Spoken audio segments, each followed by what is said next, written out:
ข้อนี้คือข้อ5เรียกว่าดื่มสุราเมรยมัชฌะปมาทัฏฐานาเวรมณีสิกขาปะทังสมาธิยามิให้เราสำรวมนั่นเองถ้าเราไม่สำรวมก็จะเกิดมาเป็นวิกลจริตปัญญาอ่อนนะคะเป็นโรคจิตโรคประสาทโรคแพนิคโรคอะไรทั้งหลายเพราะว่าเราทำผิดศีลข้อ5มานั่นเองนะทุกคนเกิดมาเป็นมนุษย์แต่ไม่สมบูรณ์เพราะว่าโหดร้ายมามือไวมาใจเร็วมาพูดปดหมดสติมาเนี่ยจะทำให้เป็นมนุษย์ที่ไม่สมบูรณ์อดอยากยากแค้นแรนแค้นป่วยเป็นประจำถูกนะ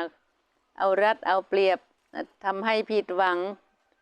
ถูกนอกอกนอกใจนะคะร่างกายไม่สมประกอบทั้งหลายมันจะมีผลนั่นเองฉะนั้นเรามีวิธีแก้นะคะเกิดมาแล้วก็แล้วไปเรื่องอดีตเราแก้ไม่ได้แต่มาแก้ปัจจุบันนี้นะคะก็คือมาอยู่กับลมหายใจนะลูกนะให้อยู่กับลมหายใจนั่นแหละแก้กรรมได้ทุกเรื่องเลยมันเวลามาอยู่กับลมหายใจแก้กรรมเนี่ยมันจะทำให้เราเจ็บปวดทุกข์ทรมานเพราะว่าเป็นการชดใช้หนี้นั่นเอง